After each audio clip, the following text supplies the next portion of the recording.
रायबरेली के रहने वाले पवन वर्मा दिल्ली में एक फैक्ट्री में काम करते थे। कोरोना और लॉकडाउन की वजह से उनकी नौकरी चली गई। इस बीच उन्होंने एक खबर पढ़ी, मोदी सरकार नौकरी जाने पर या बेरोजगार होने पर 3 महीने तक सैलरी का 50% बेरोजगारी भत्ता देगी। डूबते को तिनके का सहारा। खबर पढ़ने के बाद पवन सोचने लगे कि क्या उन्हें ये लाभ मिल सकता है। पवन वर्मा की तरह लाखों लोगों की नौकरी चली गई है। उनकी तरह लोग चाहते होंगे कि उन्हें भी इस बेरोजगारी भत्ते का लाभ मिले। आसान भाषा में आपको बताएंगे कि ये बेरोजगारी भत्ता किसे मिल सकता है, कितना मिल सकता है, कितने दिनों तक मिल सकता है, मेरे यानी प्रतीक्षा के साथ। पहले जानते हैं कि सरकार ने कहा क्या है। मोदी सरकार ने एक ऐलान किया, कहा कि कोरोना के दौर में नौकरी गंवाने वालों को 3 महीने की औसत सैलरी का 50% बेरोजगार भत्ते के तौर पर मिलेगा। जिन्होंने 24 मार्च से 31 दिसंबर 2020 के बीच अपनी नौकरी गंवाई या गंवाएंगे, उन्हें बेरोजगारी भत्ता मिलेगा। तो सवाल ये कि क्या ये भत्ता सभी बेरोजगारों को मिलेगा? नहीं, केवल ESIC के तहत रजिस्टर्ड कामगारों को ही इस बेरोजगारी भत्ते का लाभ मिलेगा। अब ये ESIC क्या भला है? एम्प्लॉय स्टेट इंश्योरेंस कॉर्पोरेशन यानी कर्मचारी राज्य बीमा निगम, ये सरकार का एक डिपार्टमेंट है। बोलचाल की भाषा में इसे ESI कहते हैं। इसका काम है प्राइवेट संस्थानों के कम सैलरी वाले कर्मचारियों को स्वास्थ्य बीमा देना।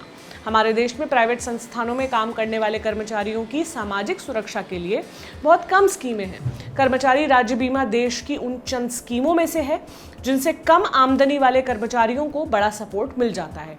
खुद के या परिवार में किसी सदस्य के बीमार होने की दशा में बेहद मामूली पैसे में इलाज हो जाता है।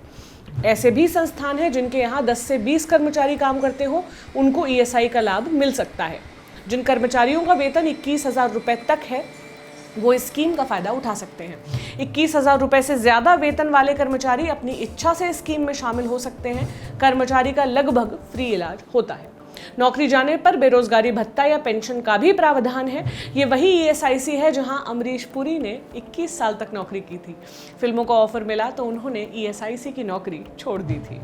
हाँ, तो अब सरकार ने क्या किया? सरकार ने वर्कर्स को फायदा देने के लिए अटल बीमित व्यक्ति कल्याण योजना, जिसका संचालन ESIC करती है, उसकी तारीख बढ़ाई है। इस योजना के तहत बेरोजगार होने पर 90 दिनों तक के लिए बेरोजगारी भत्ता मिलता है।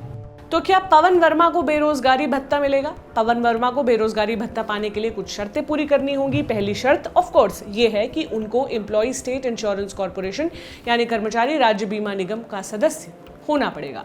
अब मान लीजिए कि पवन ESIC के सदस्य हैं। ESIC के सदस्य वर्कर्स को IP यानी कि इंश्योर्ड पर्सन्स कहा जाता है। वर्तमान में एक IP अपनी बेसिक सैलरी का 0.75% ESIC में देता है, जबकि वो जिस कंपनी में काम कर रहा होता है वो कंपनी 3.25% ESI में जमा करती है। इससे पहले ESI में सैलरी का 6% पैसा जाता था।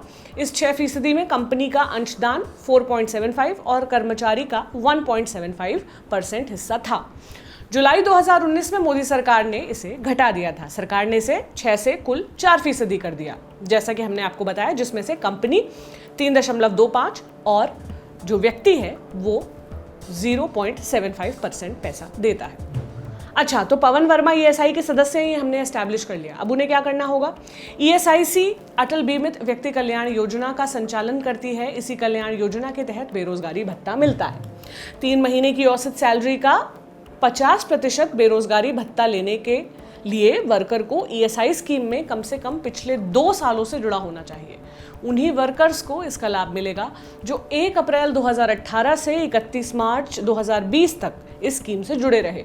इस दौरान 1 अक्टूबर 2019 से 31 मार्च 2020 के बीच कम से कम 78 दिनों तक कामकाज किया हो। अब सवाल ये भी है कि ये अटल बीमित व्यक्ति कल्याण योजना क्या है? 1 जुलाई 2018 को केंद्र की मोदी सरकार ने इस योजना की शुरुआत की थी। पायलट प्रोजेक्ट के तौर पर सिर्फ 2 साल के लिए इसे लागू किया गया, यानी जून 2020 में इस योजना की अवधि समाप्त हो गई। लेकिन कोरोना की वजह से सरकार ने इसे 1 साल के लिए बढ़ा दिया है। ESI का कहना है कि अटल बीमित व्यक्ति कल्याण योजना के तहत नौकरी जाने पर सरकार आर्थिक मदद देती है। किसी वजह से रोजगार छूट जाने का मतलब आपकी आमदनी का नुकसान होना नहीं है। अगर कोई व्यक्ति संगठित क्षेत्र में काम करता है और उसकी सैलरी से हर महीने कंपनी ESI काटती है तो उसे अटल बीमित व्यक्ति कल्याण योजना का लाभ मिल सकता है, पर रजिस्ट्रेशन जरूरी है। इस बेरोजगारी भत्ते के लिए आप आवेदन कैसे कर सकते हैं? हमने मान लिया कि पवन ऊपर की सभी शर्तों को पूरा करते हैं, फिर वो आवेदन कैसे करेंगे? पवन नौकरी छूटने के 30 दिन बाद इस योजना का लाभ पाने के लिए आवेदन कर सकते हैं। उन्हें 12 अंकों वाले आधार नंबर की ज़रूरत होगी, इसी के आधार पर उनकी पहचान होगी। भत्ता पाने के लिए एक फॉर्म भरना होगा, उसे ESIC के किसी ब्रांच ऑफिस में जमा करना होगा। कागजी कार्रवाई पूरी होने के बाद आवेदन देने वाले के खाते में पैसा आ जाएगा। अब आप कहेंगे कि जब ये योजना पहले से थी तो नया क्या हुआ? Labour and employment minister Santosh Gangwar ने बताया कि पहले बेरोजगार होने के 90 दिन बाद व्यक्ति बेरोजगार भत्ता के लिए आवेदन कर सकता था। इस समय को घटाकर 30 दिन कर दिया गया है। उसी तरह पहले बेरोजगार होने वाला व्यक्ति 3 महीने की औसत सैलरी का 25% ही क्लेम कर सकता था, लेकिन अब इसे बढ़ाकर 50% कर दिया गया है।